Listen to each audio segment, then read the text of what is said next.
अच्छा चलिए, तो आज का क्लास में हम लोग रिटायरमेंट बेनिफिट पे मूव करेंगे, ठीक है ना। देखिए, अभी तक हम लोग सैलरी का कुछ बेसिक पार्ट पढ़ चुके थे, फिर हम लोग अलावेंस को पूरा बढ़िया तरह से पढ़े थे, ठीक है ना। क्या क्या अलावेंस फुली टैक्सेबल है, कुछ कुछ अलावेंस पार्टली टैक्सेबल होता है और कुछ कुछ एग्जेम्प्टेड अलावेंस होता है। अलावेंस का एक बहुत ही इंपॉर्टेंट टॉपिक है हाउस रेंट अलावेंस, जैसे कि आपका एग्जाम में क्वेश्चन आ सकता है या बड़ा सम्स में आ सकता है। उसके ऊपर में काफ़ी सारा सम्स भी हुआ था, ठीक है। तो वो सब करने के बाद ही आप इस वीडियो को देखिएगा, तभी आपको क्लियरली समझ में आएगा। अब हम लोग रिटायरमेंट बेनिफिट की तरफ मूव कर रहे हैं। इसमें बहुत कुछ पढ़ना पड़ता है, 5-6 टॉपिक पढ़ना है, तो हम लोग एक एक दो टॉपिक करके पढ़ेंगे। आज का क्लास ट्राई करते हैं ग्रेच्युटी पूरा खत्म करने का, ठीक है।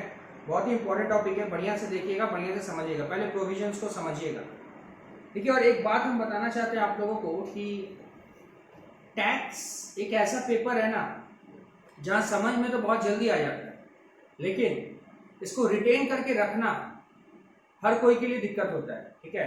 सिर्फ स्टूडेंट को नहीं, इवन कि जो लोग प्रोफेशनल्स होते हैं ना, उनको भी दिक्कत होता है। तो करना क्या पड़ता है, इसका एक ही उपाय है। देखिए, आपको क्या करना पड़ेगा, आप स्टूडेंट हो भी, आप सोचो आपको क्या करना है। आपको करना ये पड़ेगा कि जो टॉपिक आप पढ़ रहे हो, ठीक है, कोशिश करना कि उस टॉपिक को अगर आज पढ़े हो तो आने वाला 4-5 रोज उस टॉपिक को कंटिन्यूअसली एक बार करके प्रोविजन को जानते रहो, तभी प्रोविजन आपके दिमाग में सेट होगा। जैसे एक छोटा एग्जांपल हम बताते हैं। आप लोग हाउस रेंट अलावेंस को बढ़िया से पढ़े हो, उसका जो एग्जेम्पशन है उसको मतलब समझ में तो आ गया, सम्स भी कर ली। 3 पॉइंट होता है, 3 में जो मिनिमम होता है वो ले लो। क्या क्या क्या था वो 3? सबसे पहला था एक्चुअल अमाउंट रिसीव, जो हाउस रेंट अलावेंस में था वो ले लीजिए। फिर rent paid less 10% of salary कर लीजिए, और फिर आपका जो 50 या 40% ऑफ सैलरी होता है वो ले लो। अब फिर सैलरी का डेफिनेशन था यहाँ पे कुछ basic plus DA point part वाला लेना है, plus commission based on fix percentage of turnover. फिर आपका आता है कुछ और बात हम बताया थी कि रेंट ना दे तो एचआरए का एग्जेम्पशन आपको नहीं मिलेगा। अपना घर होता है तो नहीं मिलता, सीधा सा बात है, क्योंकि अपना घर में तो रेंट नहीं देना पड़ता है। तो यही बात मतलब आप कोशिश करना कि डेली 1-2 बार करके अपने आप को बोलते रहो, ठीक है ना। अगर आप कहीं जा रहे हो इधर उधर आर्टिकलशिप में, तो नोट्स को क्या करना, फोटो ले लेना फोन में, कहीं भी रहे एक बार उठा के देख लिए, ताकि दिमाग में रिटेन रहे ज्यादा वक्त तक, ठीक है ना। और कोशिश करना रेगुलर बेसिस में पढ़ाई करने का, ठीक है। ज्यादा छोड़ना मत, गैप मत देना। आज पढ़नी है फिर 1 महीना बाद उल्टाएंगे तो दिक्कत होगा। रेगुलर बेसिस में पढ़ते रहना, तो देखना भूलोगे कभी नहीं, ठीक है ना। जैसे हम लोग ग्रेच्युटी अभी स्टार्ट करते हैं। ये रिटायरमेंट बेनिफिट है, समझ में आ रहा है। रिटायरमेंट बेनिफिट मतलब ग्रेच्युटी का जो पैसा आपको रिटायरमेंट के वक्त मिलेगा। रिटायरमेंट बेनिफिट है मतलब रिटायरमेंट के वक्त मिलेगा ना। तो देखो क्या बोला गया, gratuity is a lump sum payment. ये एक लमसम पेमेंट है। लमसम का मतलब समझ में आ रहा है ना, एक ही बार में एक मोटा अमाउंट दे दिया जाता है। इसको एम्प्लॉय को रिटायरमेंट के वक्त या रेजिग्नेशन के वक्त या लीगल हेयर को भी दिया जा सकता है जब वो डेथ कर जाए। कौन डेथ कर जाए, अगर मान लो एम्प्लॉयर मर जाना है, उसका मेन पार्टी जो है वो अगर मर जाता है, तो जो उसके जो लीगल हायर होते हैं उनको मिल जाता है, ठीक है। ग्रेच्युटी टैक्सेबल होता है कहाँ पे, तो सैलरी में टैक्सेबल होता है। किसके हाथ में टैक्सेबल होता है, in the hand of employee के हाथ में टैक्सेबल होता है। If it is receive by employee itself, अगर मैं मान लो मैं एम्प्लॉय हूँ, मेरे को ग्रेच्युटी मिलता है तो मेरे हाथ में टैक्सेबल होगा। क्लियर है ना। अच्छा, हाउएवर इफ इट इज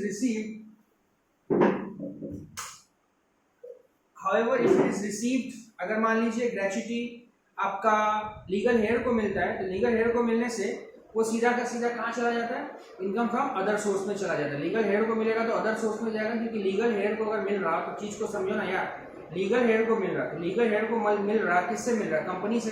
तो यहाँ पर क्या एम्प्लॉय का रिलेशन है क्या, नहीं है, नहीं ना है। मान लो मिस्टर एक्स काम करता था, वो मर गया, उसका वाइफ को ग्रेच्युटी मिला, कौन दिया, कंपनी दिया।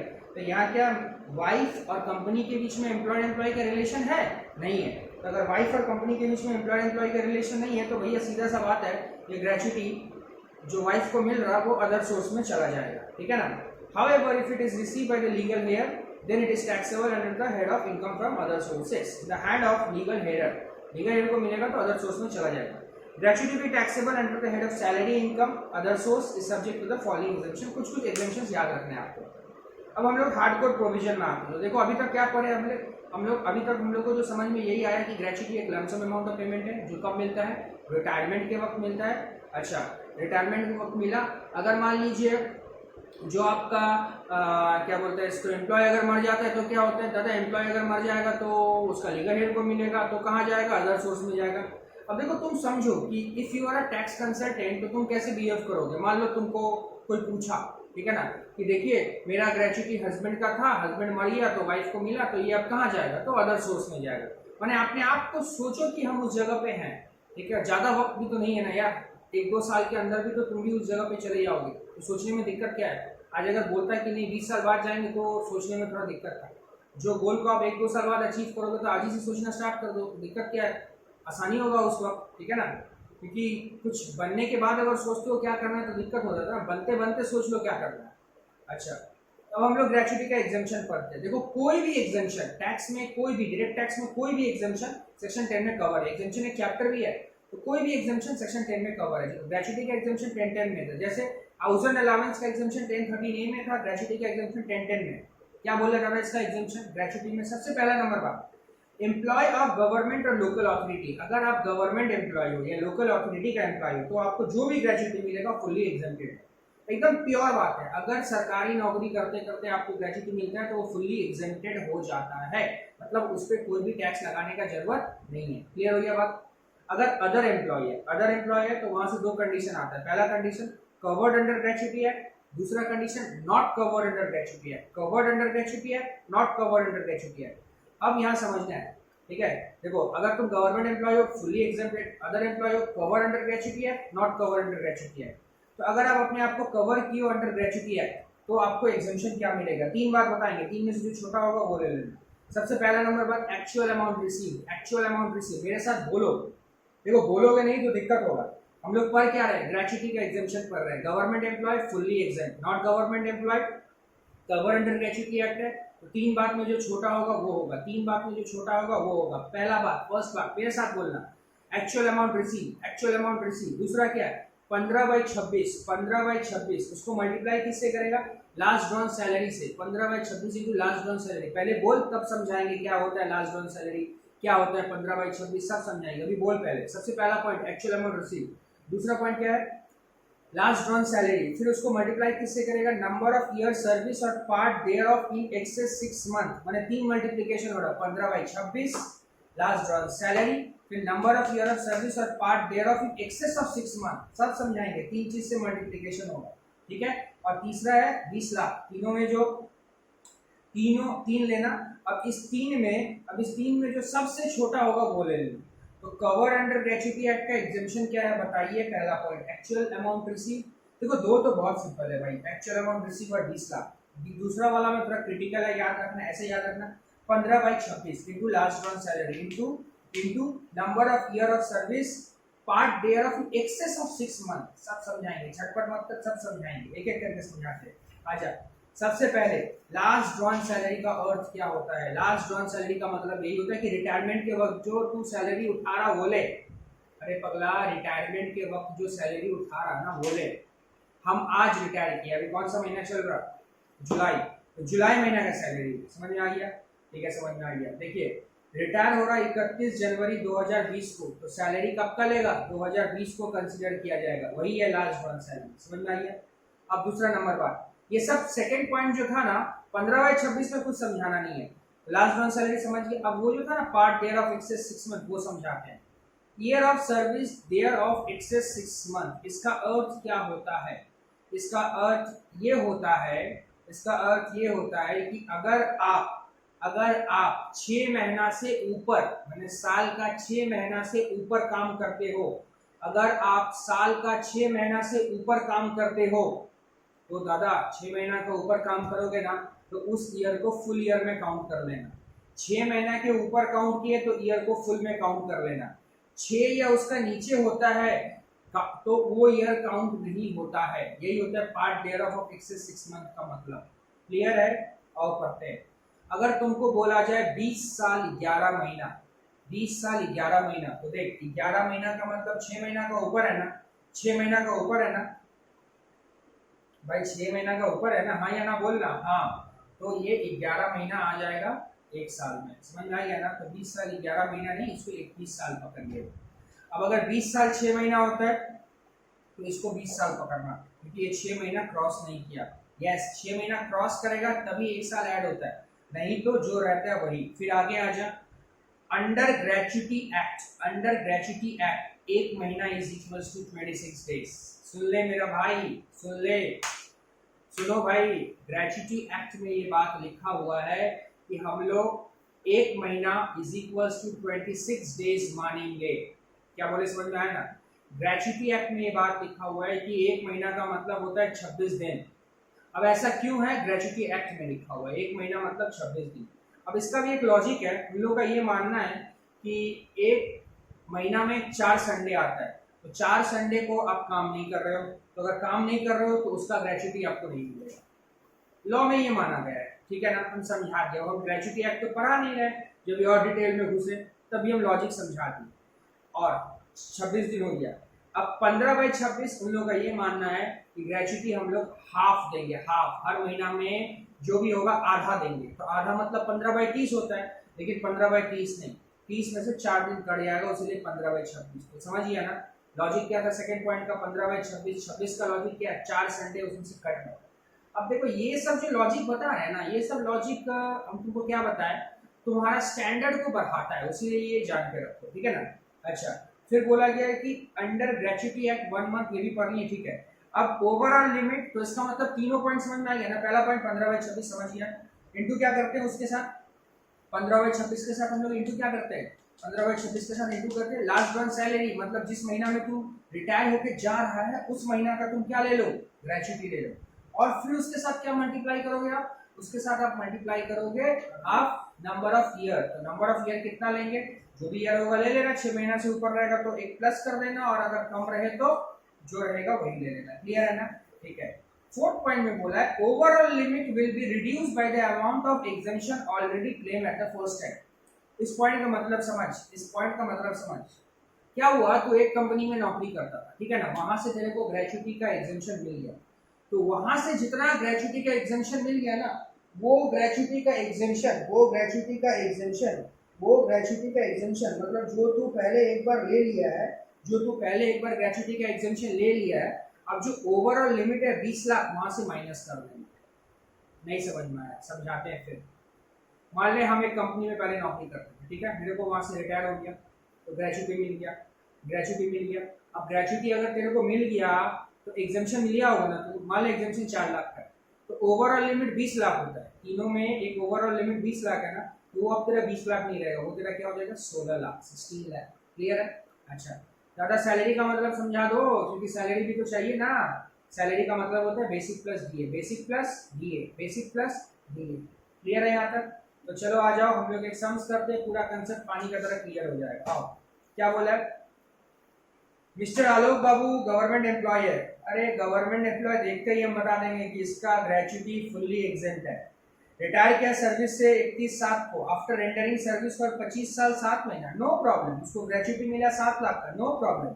Salary at the time of retirement basic था 16,000 पर मंथ, डीए था 8,000 पर मंथ, और फॉर्मिंग पार्ट। अच्छा, सैलरी का मतलब आप क्या बोले, बेसिक प्लस डीए, डीए में 100% लेना, 100% का अर्थ ये होता है फॉर्मिंग नॉट फार्मिंग, जो रहेगा सब ले लेना। समझ में आ गया? तेरे को क्या पूछा सबसे पहले, compute the portion of gratuity, किसका, आलोक बाबू का। तो पता है इसका आंसर क्या होगा, फर्स्ट क्वेश्चन का आंसर क्या होगा, फर्स्ट क्वेश्चन का आंसर होगा compute the taxable portion of gratuity. तुम लोग बताओ, गवर्नमेंट एम्प्लॉय को अगर ग्रेचुटी मिलता है, गवर्नमेंट एम्प्लॉय को अगर ग्रेचुटी मिलता है तो क्या वो ग्रेचुटी फुल्ली एग्जेम्प्टेड है? यस, गवर्नमेंट एम्प्लॉय को अगर ग्रेचुटी मिलता है तो फुल्ली एग्जेम्प्टेड है अंडर सेक्शन 1010। तो लिख दो फर्स्ट पॉइंट में फुल्ली एग्जेम्प्टेड, फुल्ली एग्जेम्प्टेड। आज बोर्ड नहीं है उसीलिए बोर्ड नहीं दिख रहा होगा, डिक्टेट कर रहे हैं, लिख लो, नेक्स्ट क्लास से बोर्ड में आ जाएगा, ठीक है ना। Fully exempted, fully exempted under section 1010। क्यों दादा? बिकॉज मिस्टर आलोक क्या है, बिकॉज मिस्टर आलोक जो है वो सरकारी नौकर है, गवर्नमेंट एम्प्लॉय है। देख रहा है, गवर्नमेंट एम्प्लॉय में नौकरी करने से क्या कितना फायदा मिलता है, ठीक है। अच्छा, नेक्स्ट नंबर 2 पॉइंट में आते हैं। 2 पॉइंट में क्या बोला, सुन, mister Alok is not a government employ, बोला गवर्नमेंट एम्प्लॉय नहीं है, तो बता, लेकिन वो covered by the payment of gratuity act है, कोई बात नहीं, उसका एक टैक्सेबल पोर्शन बता, कवर है ना। एक बार वर्बली सॉल्व करते फिर आके आते हैं ना। अच्छा सुनो ना, गवर्नमेंट एम्प्लॉय नहीं है, कवर अंडर ग्रेच्युटी एक्ट है। तो सबसे पहले क्या लेंगे, क्या निकालना पड़ेगा, टैक्सेबल पोर्शन। तो आपको ग्रेच्युटी कितना मिला वो बताइए, एक्चुअल अमाउंट रिसीव ग्रेच्युटी का कितना है। अरे ग्रेच्युटी का एक्चुअल अमाउंट रिसीव कितना है, 7 लाख ले लिया, 7 लाख ले लिया दादा। फिर 3 पॉइंट तीनों में जो छोटा होगा वही एग्जेम्पशन होता है, उससे माइनस कर देना, टैक्सेबल आ जाता है। अरे टैक्सेबल पोर्शन कैसे होता है, जो भी अमाउंट रिसीव है वो ले लो, उससे माइनस कर दो, एग्जेम्पशन आ जाएगा टैक्सेबल। आओ सबसे पहला पॉइंट क्या है, कितना रुपया का ग्रेच्युटी मिला, तो 7 लाख का ग्रेच्युटी मिला, ठीक है। एक्चुअल अमाउंट रिसीव में 7 लाख, उसके बाद 15/26 ले ले, 15/26। लास्ट ड्रॉन सैलरी, अब सैलरी का मतलब बेसिक प्लस डी है, तो सैलरी कितना है तेरा, अच्छा डीए में भैया फॉर्मिंग लेंगे ना नॉट फॉर्मिंग लेंगे, सब लेगा, सब लेगा, सब लेगा, फॉर्मिंग नॉट फॉर्मिंग में सब लेगा। 16,000 का तेरा बेसिक है, डीए 8,000 का, 16 8 कितना हो गया, 24,000 हो गया ना। तो 18/26 इंटू 24,000, क्लियर है ना, 24,000 रखना। Last drawn salary, last month का सैलरी पूछा है, इंटू 12 मत कर देना, लास्ट मंथ मतलब एक ही महीना का सैलरी चाहिए उसको, और इनटू नंबर ऑफ ईयर, तो कितना साल काम किया, 25 साल 7 महीना, 25 साल 7 महीना मतलब 26 महीना का 26 साल काउंट हो जाएगा। अरे 6 मंथ से ऊपर है ना तो 26 काउंट हो जाएगा, हिसाब करके जो भी आएगा 20 लाख, तीनों में जो लोअर होगा वो ले लेना। आओ सम्स करते हैं फास्ट एकदम, चलो आप लोग भी सम्स करो क्या होता है बताओ। देखो सबसे पहले आप क्या लोगे, एक्चुअल ग्रेच्युटी का actual amount receive, actual amount receive कितना है, तो भैया 7 लाख है। एग्जेम्पशन, इसका एग्जेम्पशन क्या है, एग्जेम्पशन एग्जेम्पशन एग्जेम्पशन ग्रेच्युटी का एग्जेम्पशन 10 में है, 10 में है, ग्रेच्युटी का एग्जेम्पशन 10 में आ जाओ। पहला पॉइंट में क्या लेंगे, एक्चुअल अमाउंट रिसीव 7 लाख रुपया। दूसरा पॉइंट में क्या लेंगे हम लोग दादा, दूसरा पॉइंट में लेंगे 15/26 इनटू लास्ट ड्रॉन सैलरी कितना है अपना 16 8 24,000, ठीक है। और फिर मल्टीप्लाई क्या करेंगे, नंबर ऑफ ईयर 25 साल 7 महीना है तो 26 से मल्टीप्लाई करेंगे। इसका कैलकुलेशन करते हैं, 15 इंटू 24,000 इंटू 26 डिवाइड बाई 26 करने से आता है 3,60,000, तो 3,60,000 आ गया। और फिर यहाँ पर तीसरा पॉइंट में 20 लाख, 20 लाख तीनों में छोटा कौन सा है 360, तो टैक्सेबल पोर्शन कितना हो गया 340 आपका टैक्सेबल ग्रेच्युटी हो गया। टैक्सेबल ग्रेच्युटी कितना है 340, समझ में आया बात क्या बोले, टैक्सेबल है 340, क्लियर है, समझ में आया यहाँ तक। अब जो वो हम बात बता रहे थे ना ओवरऑल लिमिट से रिड्यूस कर देना, मान ली इसी सम्स को हम बताते हैं, जैसे इसका एग्जेम्पशन कितना था 3 साल। अब मान ली नेक्स्ट टाइम अगर फिर ये कोई कंपनी ज्वाइन करता है, वहां से फिर उसको ग्रेच्युटी मिलेगा, तो फिर उसका वो एग्जेम्पशन क्लेम करने जाएगा, तो वहां पे सेकेंड टाइम में क्या होगा, जो उसका मैक्सिमम लिमिट था ना 20 लाख, उससे वो 360 माइनस हो जाएगा। तो उसका मान ली मान ली अगर इसी को करते हैं तो जैसे एक्चुअल अमाउंट इसमें 7 लाख रहेगा, वहाँ 360 रहेगा, 20 लाख नहीं रहेगा, 20 लाख से 3,60,000 माइनस हो जाएगा, मतलब 16,40,000 रहेगा, समझ में आया ना, ठीक है। अच्छा तो ये अपना जो था कवर अंडर ग्रेच्युटी एक्ट। अब हम लोग आते हैं नॉट कवर, तो नॉट कवर पढ़ते हैं। नॉट कवर में क्या लिखा हुआ है, एग्जेम्पशन ही पढ़ेंगे सीधा। तो भाई यहाँ सीधा बोले कि जैसे कवर में 15/26 था, यहाँ 15/30, ठीक है ना। ये सब ग्रेच्युटी एक्ट का कहानी है, उतना आपको डिटेल में अभी नहीं जानना है, सैलरी पढ़ रहे हो तो सैलरी पढ़ो ना। तो यहाँ पे अगर आप नॉट कवर हो तो क्या लोगे, 3 में से जो लोअर होगा वो, 3 में से जो लोअर होगा वो। पहला पॉइंट क्या है 15/30, अब इतना बड़ा अमाउंट मत बोलना, 1/2 बोलना, 1/2 into average salary of last 10 month, average salary of last 10 month into number of year, into number of year. अब यहाँ नंबर ऑफ ईयर में क्या कहानी है, नंबर ऑफ ईयर में ये कहानी है कि यहाँ पर कुछ भी रहे, 20 साल 6 महीना से ज्यादा रहे, 6 महीना से ज्यादा रहे, 6 महीना से कम रहे, 6 महीना रहे, कुछ भी रहे, जो ईयर है वही लेंगे। मतलब अगर 21 साल 8 महीना है तो 21 साल लेगा, 21 साल 9 महीना है 21 साल लेगा, 20 साल 6 महीना है 20 साल लेगा, 20 साल 3 महीना है 20 साल लेगा, 20 साल 11 महीना है 20 साल लेगा। समझ में आ गया ना बात क्या बोले, यहाँ पे बढ़ाने का कोई जरूरत नहीं है। थर्ड पॉइंट क्या था 20 लाख, ठीक है ना। तो what are the exemptions covered, not covered under gratuity act? First point is actual amount received, actual amount received ले लेना। Second, actual amount received. Second, 1/2 into average salary of last 10 month, average salary of last 10 month into number of completed year of service, then 20 lakh। तीनों में जो lower है that will be considered as exemption under section 1010, not covered under gratuity act। Clear है ना। अब next, अब हम लोग यहाँ पढ़ते हैं। आजा सबसे पहला बात जो बोला गया, employee work for 45 years 11 months 29 days, doesn't matter, it will be counted as 45 years, yes, 11 months 29 days, कोई फर्क नहीं पड़ता यार, it will be counted as 45 years as I have already told you। Next, since the payment is not covered under gratuity act, month will be count 30 days, 1 month is equals to 30 days, not covered under gratuity act। If you are not covered under gratuity act, then the month will be count for 30 days, and if you are covered under gratuity act, then month will be count for 26 days। Clear? Next, Average salary of last 10 months is calculated excluding the month of retirement. Yes, it's a very vital thing. While calculating the last 10 month, you have to exclude the month of the retirement. While calculating the last 10 month, you have to exclude the month of the retirement, which we don't used to do in covered under gratuity act. Covered under gratuity act में क्या होता था? Covered under gratuity act में क्या होता था? In that case, last month's salary was considered. समझ में आया? But here retirement month is excluded. Clear? आजा एग्जांपल पढ़ते हैं, एग्जांपल देखते हैं क्या बोला सुनना. Employee retired in June 20.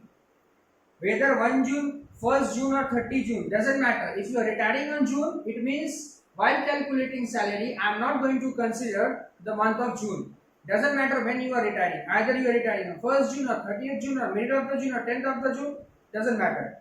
Then average salary from August 19 to May 20 shall be considered. अगर आप जून में रिटायर हो रहे हो, ध्यान से सुनना, जून में रिटायर हो रहे हो तो यहाँ पर मेरे को लास्ट 10 मंथ का एवरेज सैलरी चाहिए ना नॉट कवर के लिए. तो जून में अगर रिटायर हो तो जून से पहला वाला महीना क्या होता है? मई. तो इसका मतलब 10 मंथ के लिए उधर से अगस्त से स्टार्ट होगा और मई में खत्म होगा. अगस्त से स्टार्ट होगा और मई में खत्म होगा. ठीक है ना. Next, overall limit will be reduce. Same बात भैया, ये ओवरऑल लिमिट वाला कहानी थोड़ा सा समझाइए ना प्रैक्टिकल. यहाँ एक सम्स करते समझ में आएगा. सुन, ध्यान से सुन. अच्छा, और एक बात बताते हैं. सुन, यहाँ पे सैलरी का मतलब क्या है? सुन, कवर्ड में सैलरी का मतलब क्या था? Basic plus DA, forming not forming. यहाँ पे सैलरी का मतलब है बेसिक प्लस डीए, वो भी डीए में कौन सा पार्ट? फॉर्मिंग पार्ट लेगा, plus commission based on fix percentage of turnover. मतलब हाउस रेंट अलाउंस में जो था ना वही है. समझ में आ गया? ठीक है, समझ गए. चलिए, अच्छा अब थोड़ा सा एग्जांपल एक पढ़ते हैं. An SSC left job in 1995-1996 claim a deduction of 40,000. तो 40,000 का डिडक्शन ग्रेचुटी पे क्लेम किया था. He joined another organization, left the same in 2021 and received a gratuity for 9,80,000. While calculating gratuity for the assessment year 2021, statutory limit of 20 lakh shall be reduced by 40,000. तो उसका statutory limit हो जाएगा 19,60,000. समझ में आ गया बात? ठीक है. अच्छा, अब फिर क्या बोला? Gratuity receive during the period of service is fully taxable. Yes of course. अरे बाबा, तेरे को काम करते करते पैसा का जरूरत है तो gratuity is a fund for you. You can take at any time but you can claim exemption only at the time of retirement. क्या बोले? समझ में आया ना. अब एक गधा, ग्रेचुटी मेरा ही पैसा है तो वो हम कभी भी ले सकता है, लेकिन एग्जेम्पशन पाना है तो रिटायरमेंट रेजिग्नेशन या कंपनी छोड़ने वक्त अगर लेगा तभी एग्जेम्पशन मिलेगा. और अगर मान ले नौकरी करते करते आप ग्रेचुटी ले लेते हो, if you are taking the gratuity while doing your service, then exemption is not available. Doesn't matter whether you are working in government employee, whether you are government employee or non-government employee or any other employee. Clear है ना? Exemption is only provided when gratuity is received at the time of termination of employment. जब नौकरी से terminate किया गया, तेरे को निकाला गया है या रिटायर हुआ है तू, या तू इनकेपेबल है फॉर परफॉर्मिंग द वर्क, तू काम नहीं कर सकता है, या विडो चिल्ड्रन को मिलता है, विडो को मिलता है या चिल्ड्रन को मिलता है डेथ के वक्त. क्लियर है ना?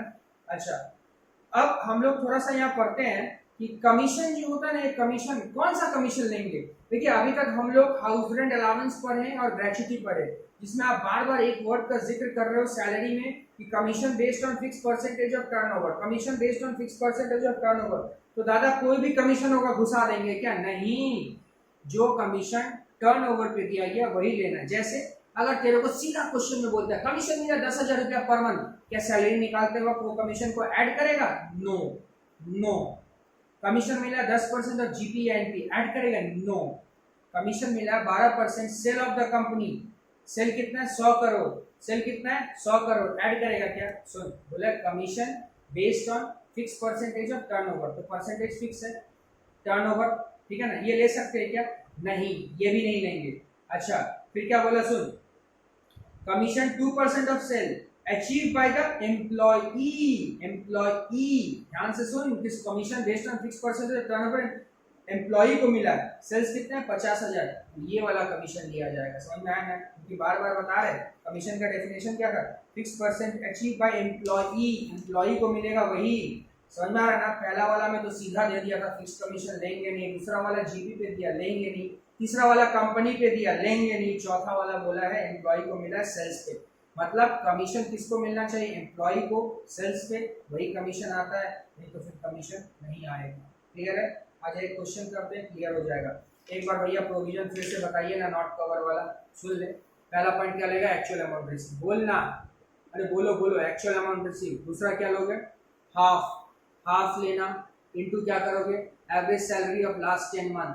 इतना ही बोल के मत रुक जाइएगा, average salary of last 10 month, while calculating average salary of last 10 month, salary of last month, salary at the last month, मतलब salary at the retiring month will not be considered. फिर किससे मल्टीप्लाई करेगा, number of year, number of year no part year of 66 month, 6 month का कोई part year of नहीं है, जो year रहेगा वही छाप देगा। फिर 20 लाख, बताइए ओवरऑल लिमिट जो भी अगर एकदम से पहले क्लेम कर चुका है माइनस कर लेना। ओके, अब हम लोग सम्स करते हैं, एक सम्स करते हैं, क्लियर हो जाएगा कंसेप्ट। आओ बोला, देखिएगा अकाउंट्स मैनेजर है जो कि रिटायर कर रहा है जेके लिमिटेड से, समझ में आ ही रहा है। जेके लिमिटेड कैसा कंपनी है, पब्लिक कंपनी, प्राइवेट कंपनी ना गवर्नमेंट कंपनी, पब्लिक कंपनी है, गवर्नमेंट कंपनी नहीं है।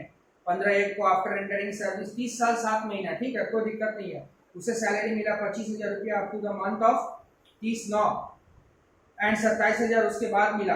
हाँ तो 30/9 तक 25,000 मिला, उसके बाद उसका सैलरी बढ़ गया था। अच्छा ठीक है, अच्छा वो रिटायर कब हुआ बोल, तो जनवरी में रिटायर हुआ, याद रखना, याद रखना, जनवरी में रिटायर हुआ, जनवरी में रिटायर हुआ, याद रखना। अबे जनवरी में रिटायर हुआ याद रखना, बोल रहे जरूरी है, उसी लिए जनवरी में रिटायर हुआ याद रखना। He also gets 2,000 per month as DA, जिसमें कि 55%, 55% part of the salary for computing retirement benefit, मतलब यही हो गया फॉर्मिंग पार्ट। नॉट कवर में मेरे को फॉर्मिंग पार्ट चाहिए, कवर में फॉर्मिंग, नॉट फॉर्मिंग कुछ नहीं चाहिए दादा, दादा कवर में फॉर्मिंग नॉट फॉर्मिंग कुछ नहीं चाहिए, लेकिन नॉट कवर में मेरे को क्या चाहिए, फॉर्मिंग पार्ट चाहिए। What is the meaning of forming part, जो आपको रिटायरमेंट के वक्त मिल रहा है, जो आपको रिटायरमेंट के वक्त मिल रहा है। He is not covered, not covered, not covered under the payment of gratuity act. He received gratuity 8 lakh from the employer. Compute the gratuity taxable. हाथ खुजली कर रहा समझ करने के लिए, जल्दी कर लेते चल। अगर तेरे में हिम्मत है ना तो वीडियो को पॉज करके समझ कर और फिर चेक करेगा, और अगर मिल जाता तो समझना एक बार में निकल जाएगा। अच्छा सबसे पहले लेना एक्चुअल अमाउंट रिसीव, कितना है 8 लाख, ले लिया 8 लाख, ले लिए, माइनस कर एग्जेम्पशन। अच्छा एग्जेम्पशन माइनस करते हैं, सबसे पहला बात AR 8 लाख, दूसरा 1/2 into average salary of last 10 month, जनवरी महीने का सैलरी मत लेगा क्योंकि जनवरी को रिटायर किया, इसीलिए तो बोल रहे थे जनवरी को याद कर यार, पहले बोल दिए थे कि not cover under gratuity act में जनवरी महीना वाला सैलरी नहीं लिया जाता है, जिस मंथ में आप रिटायर करते हो उस मंथ को छोड़ो ना। तो जनवरी में अगर आप रिटायर करते हैं तो लास्ट 10 मंथ आपका काउंटिंग स्टार्ट कहाँ से होगा, सोचिए तो फरवरी से स्टार्ट होगा, फरवरी से ना, सॉरी मार्च से स्टार्ट होगा, मार्च अप्रैल, मार्च से स्टार्ट होगा, मार्च से दिसंबर, मार्च से दिसंबर। अब सुन, मार्च से दिसंबर तक का तेरा एवरेज सैलरी लास्ट 10 मंथ का बता, सुन सुन सुन सुन 30/9 तक का उसका सैलरी 25,000 था ना, इसका मतलब मार्च से लेके सितंबर तक का सैलरी 25,000 था, अक्टूबर नवंबर दिसंबर तक का उसका बेसिक सैलरी हो गया कितना 27,000।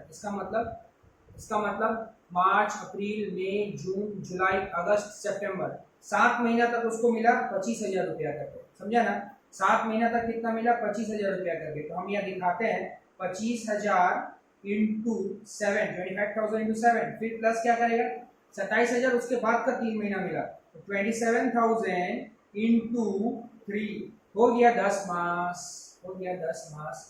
अरे 10 मास का लेगा ना, 10 मंथ का लेगा ना, तो 25,000 इंटू 7 लिए, फिर सितंबर हो गया, अक्टूबर नवंबर दिसंबर, कब से ले रहे हैं मार्च से दिसंबर। अच्छा फिर क्या बोल रहे हैं यहाँ पर 55% जो है वो रिटायरमेंट बेनिफिट का है, 55% रिटायरमेंट बेनिफिट का, क्या डीए, तो डीए 2,000 है ना, तो 2,000 का 55% निकालना, 2,000 का 55% करने से 1,100 रुपया होता है, तो 1,100 इंटू कितना करेगा, चेक करना चाहते तेरा दिमाग में कितना करेगा। अरे पर मंथ है, सैलरी का मतलब क्या है यहाँ पे basic plus DA plus commission based on fix percentage of turnover, तो ये तो बेसिक था, अब डीए लेना 1100 इंटू 10, ठीक है।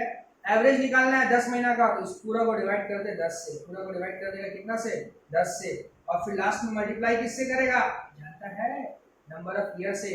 30 साल 7 महीना काम किया है, 30 साल 7 महीना काम किया है, 30 साल 7 महीना का मतलब 31 साल मत लेना, अभी तक बोले थे वो कवर्ड में बोले थे बढ़ा देना, नॉट कवर्ड में मत बढ़ाना, जो रहेगा वही लिख देना 30 ईयर्स। तो इंटू क्या 30। आइए गुरु सॉल्व करिए तो। अच्छा वो 25,000 इंटू 7, पहले उसको सॉल्व कर ले। 25,000 इंटू 7 करने से होता है 1,75,000। 27,000 इंटू 3 करने से 1,81,000 होता है। 81,000 प्लस 1,75,000 और फिर कितना है 11,000 इंटू 1100 इंटू 10 मतलब 11,000 और लास्ट में क्या करेगा डिवाइड बाई 10 कर दे तो कितना ये पता है 26700 इंटू 30 डिवाइड बाई 2 करने से आता है 400,500 ले लो गुरु ले लो 400,500 ठीक है ना 4,05,000। तीसरा लिमिट क्या था 20 लाख। तीनों में छोटा कौन सा है 400,500 तो टैक्सेबल ग्रेच्युटी कितना आ गया माइनस कर दो 8 लाख इससे आता है 399,500 टैक्सेबल ग्रेच्युटी है। क्लियर है यहाँ तक ठीक है। एक बार हम दोनों का डिफरेंस बता देते हैं कवर और नॉट कवर का कहानी। कवर में क्या लेंगे 15/26, यहाँ क्या लेंगे 15/30 मैंने 1/2। कवर्ड में ईयर 6 महीना से ऊपर रहे तो बढ़ा देना, नॉट कवर में नॉट बढ़ाना। कवर में लास्ट जॉन सैलरी लिया जाता है, नॉट कवर में रिटायरमेंट वाला मंथ का सैलरी को एक्सक्लूड किया जाता है उसका पहले का 10 महीना। सैलरी का मतलब बेसिक प्लस डीए, डीए में कवर में 100% लेंगे फॉर्मिंग नॉट फॉर्मिंग, इधर सैलरी प्लस बेसिक लेंगे प्लस डीए, डीए कौन सा लेंगे फॉर्मिंग या not forming part plus commission based on fix percentage of turnover. Clear है ठीक है। अच्छा अब एक हल्का सा चीज बता देते हैं। एक रूल सीबीडीटी ने इशू किया था, CBDT central board of direct tax ने क्या बोला था gratuity receive after the death of employ. अरे एम्प्लॉय मर गया उसके बाद ग्रेच्युटी मिला, पहला नंबर बात एम्प्लॉय मर जाएगा तो ग्रेच्युटी किसको मिलेगा उसका लीगल हेयर को मिलेगा। लीगल हेयर को मिलेगा तो कहाँ टैक्सेबल होगा कौन सा हेड में जाएगा अदर सोर्स में जाएगा। आइए पढ़ते हैं। The act is silent on treatment of gratuity received after the death of employee।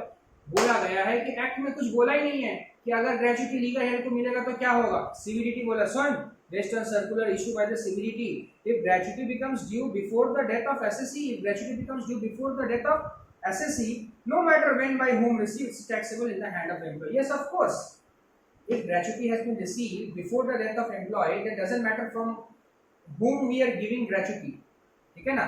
gratuity will be taxable in the hand of employee but if gratuity has been received by the legal heir it means if it has been received by the legal heir it means employee is not now employee nahi and employee is no more where if gratuity becomes due after the death of the SSC it shall not be taxable even in the hand of legal heir। समझ में आ गया हम लोग पहले पढ़ लिए तो CBDT को नोट इशू करने का जरूरत क्या था यार लॉ में नहीं लिखा था तो इशू करना ही पड़ेगा ना।